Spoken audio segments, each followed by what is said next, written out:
Nú ætlum við í þessu fyrirlestri að skoða grunnskólabörn. En hreyfifærni er ekki óbreytanleg veggjöf. Það er hægt með markmissu hreyfinámi að festa ákveðin atriði smá saman í sessi og það er fleira heldur en æfingarnar sem hafa áhrif. Þetta eru áhrif frá heimili og frá félagslegu umhverfi barnsins.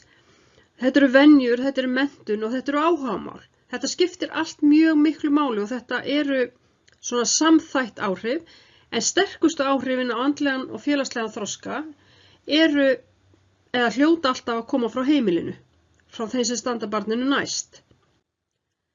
Aldurinn 6 til 8 ára að þá virðist börn á þessum aldri hafa mjög mikla hreyfiþörf og með skólagöngu þeirra þá hefst nýr kafli í lífinu þegar þau byrja í 6 ára bekk og yfirleitt er gleðin í fyrirrúmi hjá þessum aldri.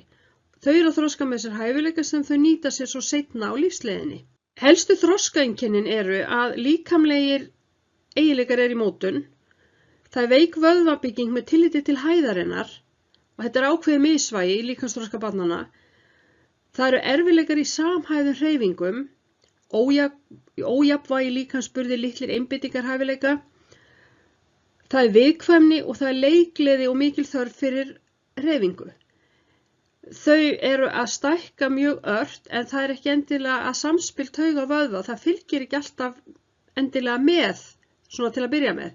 Það getur verið að það sé eitthvað misvægi á milli hæðar og vöðvamassa hjá börnum á þessum aldri og þau geta þannig átt í tímabundnum erfiðleikum með stjórn líkama sem lagast með aukinni vöðvabyggingu. Og þau geta á þessu tímabili sýnt ákveðið jafnvægisleysi bæði í framkomu og framferði. Þau missa fljótt áhuga á verkefnum sem tekst ekki fullkomlega að leysa. Nýjir leikir vekja strax annarkvort mikla hrifningu eða neikvæðni. En síðan á þessum fyrstu 2 skólaárum þá hægir beinvöxturinn smá saman á sér. Fyrir þennan aldurshóp eru almennar léttar hreyfiæfingar með eða án áhalda, hæfilegt álag fyrir vöðva, hjarta og lungu og þetta fellur yfirleitt vel að óskum barna. Og það þarf að passa að þetta séu fjölbreyttar æfingar sem þroska hæfileikan til samhæfingar hreyfingana, til dæmis ekki bara æfingar sem þjálfa fætur eða efri hluta líkamans eða eitthvað álíka, það þarf að vera samræmi. Stuttur leiktími og skipti milli leikja, það hæfir mjög vel þessu óreglulegum og ómarkvissu framfærið barna á þessum aldri og allir fá að leika með. Þetta er 6 til 8 ára sem við erum enn að fjallum. Dæmi leiki gætu verið hlaupa og æslaleikir, stöðvaþjálfun þar sem skiptir niður í nokkra fámenna hópa og liðaleikir með eða án bolta. 8 til 12 ára að þetta tímabil er oft nefnt að kalla besti hreyfinámsaldurinn. Þau búi mikil í hreyfinæmi, þau eru námsfús og fljóta tilenga sér nýja hluti. Hreyfiþörfin er ennþá ríkjandi og löngunin til að gera betur er mjög mikil. Og við æfingar þarf að taka tillit til helstu þroskaþátta einstaklingsins og skipa honum verkefni við hæfi. Og þetta eru ákveðnir hlutir þarna, það er komin ákveðin jafnvægi á líkamsburðin en beinabyggingin er samt ekki full þroskuð. Það er mikil geta til hreyfináms og samhæfingar og það er komið ákveðið jafnvægi framkomu og þessi mótun sjálfstæðs einstaklings er hafin. Það er aukin vöðvastyrkur og þau trúa á eigin getu og eru með jákvætt viðhorf. Og við erum að tala um heildina, við erum ekki að tala um einstaklinga, þið munið það. Það er löngun í árangur, námsvísi og hreyfigleði og mikil hreyfiþörf. Þarna passar mjög vel alls konar leikrænar æfingar til að fullnægja þessum leik og hreyfigleði. Það eru ýmsir leikir sem krefja samvinnu, skapa hvatningu til áframhaldandi þjálfunar og þarna á þessu tímabili eru undirstöðu atriði flestra íþrótta lærð. Það er þess að 8 til 12 ára. Og forsenda til að ná góður í stjórn og tækni íþróttagreina er góður skyn og hreyfiþroski sem fæst með fjölþættur hreyfinámi. Helstu þroskaeinkenni 12 til 14 ára. Kynþroskaárin eru oft talin erfiðasti tími unglinga. Þetta er tímabil líkamlegra og andlegra breytinga. Þetta hefst venjulega á 12. að 13. ár hjá drengju en 1 til 2 árum fyrr hjá stúlkum. En við verðum samt að muna að þetta er samt mjög einstaklingsbundið hvenær kynþroskaskeiðið byrjar. Helstu þroskaeinkenni er að það er hraður vöxtur handa og fóta og það er ákveðin beinlenging og þarna getur komið upp ákveðin ósamræmi milli þegar hreyfingar er að samræmast Og þarna fylgir oft andlegt öryggisleysi. Unglingar eiga erfitt með ákveðnar hreyfingar út af hröðum vexti, sérstaklega hvað varðar samhæfingu hreyfinga. Á þessum aldri geta unglingar verið mjög viðkvæmir fyrir öllum athugasemdum.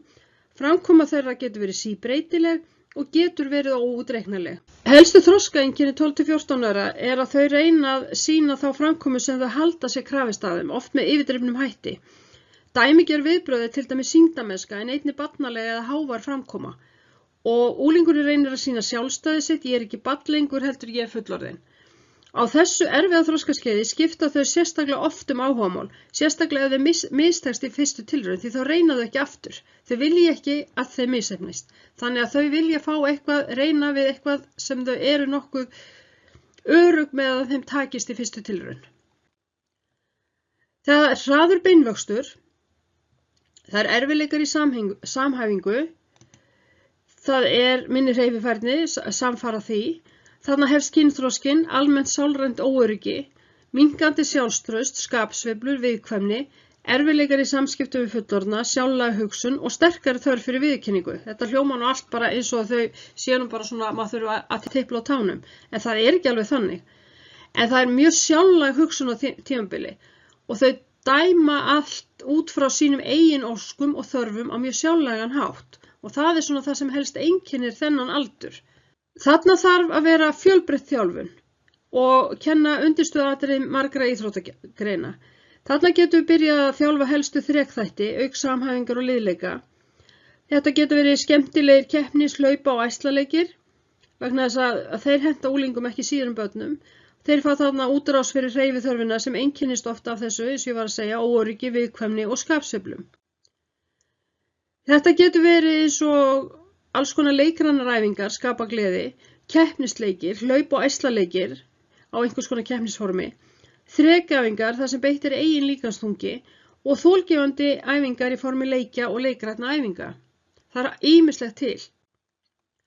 Síðan erum við komið með 14–16 ára að þarna er komið miklu betra jafnvægi á hreyfingu og samhæfingu heldur en á síðasta aldurskeiði.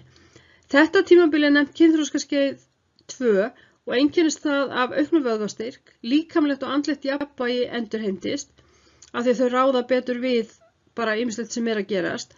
Vöxtur líkamans er hann á hámarki en er miklu hægari en áður.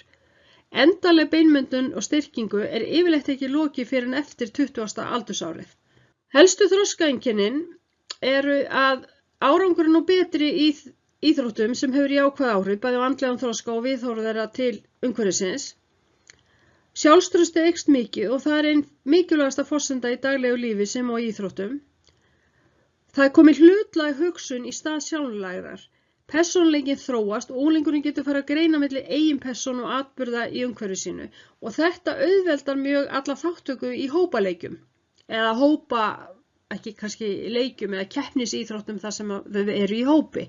Þarna erum við að tala um það er hraður, helstu þroskaeinkennin að það er hraður beinvöxtur, vöðva og líffæra. Það er komið ákveð jafnvægi milli hæðar og þyngdar, betri samhæfing sem fylgir því og aukið styrkur, jafnvægi í skapgerð, aukið sjálfstraust og sjálfsvirðing, hlutlæg hugsun og skilningur og skynsamleg hegðun.